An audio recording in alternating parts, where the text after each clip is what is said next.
All right. Welcome to Coaching Yourself to Overcome Imposter Syndrome.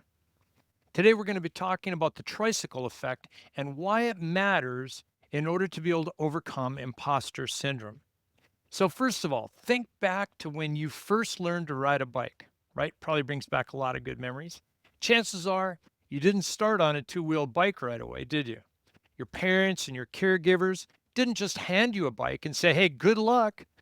Instead, they started you on a tricycle because you needed to first develop the strength, the coordination, and the confidence to balance before moving to a two-wheel bike. Am I right? Well, from the tricycle, you gradually progressed maybe to a bike with training wheels, where you learn to balance while still having some support. Then finally, you moved to a two-wheel bike. And even after all that preparation, you and I both probably still fell a few times, didn't we? Leadership, entrepreneurship, and personal growth work exactly the same way. Too many of us expect ourselves to jump straight into the two-wheel bike experience with success without first developing the foundation that will guide us steady. But just like the experience of riding a bike, leadership requires a process, a whole system of gradual growth, leadership, self leadership, and resilience. And that's why I created the Tricycle Effect, a framework for character driven leadership and the foundation of my book, Coachability, where we're coaching character as the foundation of leadership. So let me give you an example of how that tricycle effect is painted for you so you can understand it really well. When I'm done painting this picture of the tricycle, you will never forget it. So we all are just big kids, right? We have the same personality we had when we were 3 to 5 years old. Now that we're older, we can make it look a little different, maybe put on a facade, fake some things, make it look like we're doing a lot better than maybe we are. But our personality is still the same as it was when we were 3 to 5. And as an adult, we're just big kids. But the difference is that character and personality are not the same thing at all. Personality is something we have from birth, right? We grew up with that. By the time we're 3 to 5, it's pretty well developed. But our character skills can be developed. And I call them character skills on purpose, right? So let me paint this picture of the tricycle for you. The front wheel of the tricycle is the character skills wheel. So, every wheel that we have, whether it's on a car or a bike, has spokes on it. Those spokes are supposed to give the wheel some kind of firmness, steady ride, and it gives that wheel the roundedness that it has. It doesn't wobble then, right? And it's a smooth ride. Well, that front character skill wheel comprised of things like integrity, resilience, trustworthiness, respect, responsibility, fairness, caring, empathy, loyalty, integrity, and so much more. The back two wheels are much smaller, right? But they're the same size. One is the technical skill wheel. So, for example, can you bake a cake? Can you drive a car? Can you write a letter, right? The other wheel is what I call the people skills wheel. And the people skills are comprised of things like leadership, communication, teamwork, relational skills, right? So we need those two skills together, technical and people skills, to be competent in life. So I call those two back skill wheels the competence skills wheels. And then, of course, the seat on the tricycle is what I call the seat of courage. That's where it kind of all comes together. Courage is what allows us to keep pedaling forward, even if we're scared or uncertain or facing failure, right? We've got to have the courage to make conscious decision to do the right thing at the right time for the right reason. So before we can coach ourselves, before we can actually overcome what I call imposter syndrome, and lots of people know what that is, before we can lead our businesses, we must first lead ourselves with character. Just like how we needed a tricycle before we could master a two-wheel bike, we have to really get a handle on the foundation of leadership with those character skills before we can actually drive home that leadership and influence for ourselves, our businesses, our families, and those that we influence outside of our business. So the challenge that we've got today is growing a business, right? And really, if we think about it and we step back a little bit, it's not just growing your business, but it's growing yourself first. And since character is the foundation of leadership, If we're leading ourselves and growing in a business, we have to be able to first grow ourselves in character, right? So I want to share this personal story of a gymnast I had. One day when I was coaching a young gymnast on a very difficult skill, they were up at a high bar, probably at about 8 or 9 feet. And I'd been spotting her for a while on this particular skill. I was barely touching her in the last couple of days that I'd been spotting with her. She was doing most of the work by herself. So I asked her, "Can't you just believe you can do the skill? I'm hardly spotting you anymore." And she turned to me and said something I'll never forget. "That would be a lie." Imagine that. She turned to me and said, "That would be a lie." Well, in her mind, believing in herself before she had done the skill completely on her own felt dishonest. And that would be a lie. And she wasn't going to tell herself a lie. Therefore, she couldn't actually believe it. She was experiencing what we call imposter syndrome, the belief that because she hadn't fully proven herself or she hadn't done it yet on her own, she wasn't capable. Now, let me ask you this question. How many of us feel the same way in leadership, business, or life, right? Imposter syndrome whispers in our ear, "I'm not a real leader because I haven't reached that level," or "I'm not at the top of the company in a position where there's a leadership position that is a formal leadership position," right? "I can't say I'm successful because I haven't made enough money yet," or "I don't deserve this opportunity." But here's the real truth. Every leader, every entrepreneur, every successful person started before they were ready. They took that first step before they could get to the end of the journey, right? They weren't imposters. They were just getting started on their journey and journeying to their destination. And that journey requires courage, the courage to lead ourselves first, right? So, how do you develop those character skills to beat the imposter syndrome? That's the big question. The reason so many of us struggle with imposter syndrome, I think, isn't because we lack skills or experience. It's because we don't trust ourselves. To overcome self doubt, we must start by coaching ourselves with character first. Sometimes the reason we don't trust ourselves is because we're comparing ourselves to other people and they look more successful than we feel. We spend so much time, all's well, on being kind and respectful, caring and trusting others, yet we rarely show ourselves the same character skill. Many times we're harder on ourselves than we are on others. Wouldn't you agree? We extend grace, patience, encouragement to friends, colleagues, and even strangers, yet we hold ourselves to impossible standards. We replay our failures all the time. We dwell on shortcomings and tell ourselves we're not good enough, when in reality, we are simply still learning and growing. So here's an action step for you to start coaching yourself with character. If you want to overcome the imposter syndrome and start leading yourself like you would lead others with your character skills first, think of these four things. Number one, be kind to yourself. Speak to yourself with the same encouragement you give others. Have you ever thought about the fact that every day you speak more to yourself than to anyone else? Number two, respect yourself. Acknowledge your efforts and celebrate small wins. You'd be amazed at how celebrating a small win boosts your confidence and your emotional well being.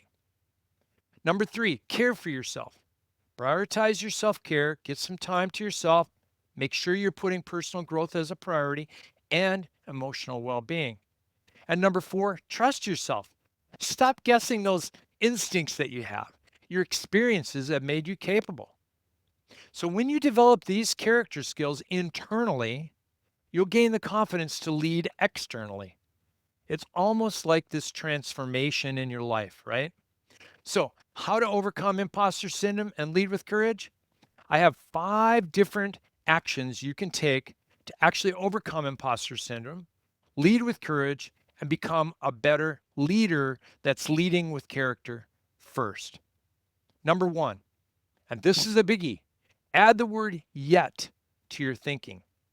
You hear yourself say, for instance, "I can't do this." Stop immediately. Finish the sentence with yet. As a result, instead you'll say, "I can't," instead of saying, "I just can't do this," you'll say, "I can't do this yet," which means that it's not a dead end. you can still work with it. And as a result, you're going to feel immediate relaxation in your mind, your spirit, and your soul. You will immediately experience that relaxation, making you feel free to continue the journey. So, what's an action step you can do in order to add the word yet to your thinking? One is write down 3 things you feel you can't do. Right now, go ahead. Write down 3 things you feel you can't do. All right. Once you have those written down, then add the word yet at the end of each sentence. It doesn't matter what the sentence is, right? Just add the word yet. And then read them out loud every morning. I haven't earned $5,000 per month yet. I haven't been able to get my business started yet, right? So those are the things that allow you the freedom to be able to run at your own pace, be true to yourself, be authentic and genuine, and have fun in the journey at the same time. All right, number 2, trust the process. Focus on systems, not goals. It's an amazing thing that the winningest basketball coaches in the United States ever have actually gone on record and said, we don't focus on goals. We focus on systems. If we get good at our systems, the goals will happen. We say that all the time to the gymnastics athletes in our gym. Hey, if you focus on hitting your routines, you practice like you're going to compete, you will do really, really well. When you go to a competition, it's just a tough practice, or it's just an easy practice, actually. So focus on the systems and not the goals. And to really bring that home, I want to emphasize Nick Foles, the quarterback of the Eagles in 2018 at the Super Bowl. And it's really funny that right now the Eagles are going back to the Super Bowl. So this is a great time to really bring Nick Foles' presentation that he did for his news conference after the Super Bowl, because he focused on trusting the process as well and not putting time pressure on yourself. So in the time that he was talking, he could have said, well, we made some really great passes. The offensive line really blocked well for me, or the defensive line really stopped the offense on the other competition, whatever it happened to be, right? But he didn't go into any of that. He talked about the fact that we all have struggles. And when you have a struggle, embrace it because you know you're growing. At a national news conference, having just won the Super Bowl, having been the most valuable player chosen for that Super Bowl, he decides to talk about how many times he has fallen down, thousands, and that he struggles every day, but he hasn't given up. He's been consistent. And to think that that's just words, but actually, he sat on the bench as a second string quarterback for several years, I believe, behind Carson Wentz, who happened to get injured 2 weeks before the Super Bowl in 2018. So Nick had to come up to first level quarterback and lead the team to the Super Bowl championship. And he did that. So here he is, sat on second bench all this time, learning from Carson Wentz, being patient, being consistent, still practicing all those things that he needed to. So when the time came, he was ready, right? He had been focusing on the systems and not the goals. So here's a couple of action steps for you to take. Identify one key habit. And by the way, character skills developed consistently can become your character habits. So if they're done consistently, what is that one key habit or character skill that would make a big impact on your progress? Focus on only mastering that habit instead of worrying about the result, right? Enjoy the journey in developing and establishing that habit instead of worrying about when you're going to get to the finish line or how you're going to get there and so forth. Enjoy the moment. We hear so many people say all the time, stay in the moment. But it's hard to do that. But if we establish the habit of being able to find joy in the journey, we can certainly master that habit and turn it into one of our character skill habits, right? All right, the third one is fail forward. Oh, I love this. Every fall is a step forward. John Maxwell said in his book, sometimes we learn, or sometimes we win, sometimes and you hear other people say lose, but he says sometimes you learn. So that title, Sometimes You Win, Sometimes You Learn, gives us a breath of fresh air to be able to relax and know that we don't have to be perfect. The difference between average people and achieving people is their perception and their response to failure. So don't be afraid to fail. Remember what I told you about quarterback Nick Foles? He said, when you look at a struggle in your life, just know that, that's just the opportunity for your character to grow. And that's really just been the message, he said. Simple. Like if something's going on in your life and you're struggling, embrace it because you're growing. So, an action step for this is write down a recent failure or mistake you've experienced. We've all made mistakes, we've all had failures in our life, but write down the most recent one of the most recent ones that you've had. And instead of focusing on what went wrong, ask yourself, what did I learn or what could I learn from this? And then, how can I improve from this experience, right? That's true failure. That's failing forward because we're learning from that failure or that mistake. All right, number 4, this might surprise you. I told you we were just big kids as adults, right? We need to go back and learn how to play before perfection. In other words, we need to relearn how to play as an adult. Somewhere along the line, we stopped playing. As kids, we learned by playing, exploring, falling, getting back up without any fear. But as adults, we became so consumed with doing things right, comparing ourselves with others, that we stop allowing ourselves to experiment, fail, and enjoy the process. There's got to be joy in the journey. And if we play, we can bring that joy in the journey back again. So the action step here is to shift your focus, your mindset from perfection or from perfecting to playing. And then the fear of failure will begin to fade and your imposter syndrome will dissipate. And number 5, find a character coach. Probably never heard of one of those, have you? I'm a character coach. Those are the coaches that focus on helping others to learn to lead themselves with character first. Think about this. The best athletes, the best CEOs, the best leaders all have coaches to help them perform at their best. We all need a coach. And a character coach is someone who doesn't just help you with the technical and the people skills, but they help you develop your character, strengthen your self leadership, and guide you toward leading with integrity, courage, and confidence. In our gym, we use the skills of gymnastics as the technical skills, right? They've got to be able to do, for instance, a back handspring on floor or a back tuck or something like that. That's just a technical skill. But how they do that, how they persistently and consistently work at it every night. How many times did they fail before they got that successful tuck? Probably dozens in a lot of cases. But at the same time, how are they working with their teammates, supporting their teammates, encouraging their teammates? And how are they talking to themselves in the process, right? Just like my gymnast who said that would be a lie. Are they kind enough to themselves to give themselves room to fail and room to grow and to enjoy it? Basically, to play. And I emphasize play with my students and athletes all the time. They get really upset. Sometimes they have some tears, and I say, remember, you've got to play. Don't take it so seriously. Enjoy the journey, right? So, the action step here that I want to encourage you with is to seek out a character coach, a mentor, or a trusted leader. It doesn't have to be someone that you're paying, could be a friend, could be someone you really respect who's willing to give you some of that time. A lot of coaches do get paid, and a lot of people do pay for coaches, but you don't have to find that. Remember, you're only as good as the 5 people that surround you, the closest 5 people that surround you, and that you interact with every single day. So, seeking out a character coach as a mentor or a trusted leader who will challenge and guide you in developing the kind of character driven leadership will allow you to defeat that imposter syndrome and lead with confidence. That's what we want. We want to lead with confidence and we want to beat down or defeat that imposter syndrome.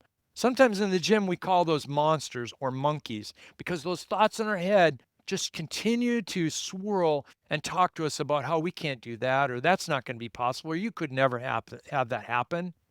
But remember, those 5 steps to being able to beat the imposter syndrome will give you the clarity, the confidence, and the joy to continue the journey. And remember, it's not about the destination, it's about the journey. It's about your systems and processes, not the goal. So, as a final step in this leadership, with character-driven leadership, with character skills as your primary focus, that's the front wheel on the tricycle, I want to explain the handlebars and the pedals on the trike, right? I gave you the front wheel, the two back wheels is the competence wheels, and the seat is a seat of courage. But what about the handlebar and the pedals? Well, interestingly enough, on a tricycle, the handlebars are connected to that front wheel, your character skill wheel. And the bottom where you're actually pedaling to get some momentum is connected to that front wheel as well, right? And so you get your direction in life and your momentum in life, whether you're going forward or backwards or just sitting still, from your pedaling with those pedals that are connected to the front wheel. So you get your momentum and direction from your character skill wheel. So, as a closing challenge, I just challenge you to find someone who believes in you and will help you develop your character so you can believe in yourself. Keep pedaling, keep playing, keep growing, and remember, we're not just human beings, we're human becomings. We need to find joy in the journey again. We must play because the world needs your leadership, and that's the truth. Trike on, team.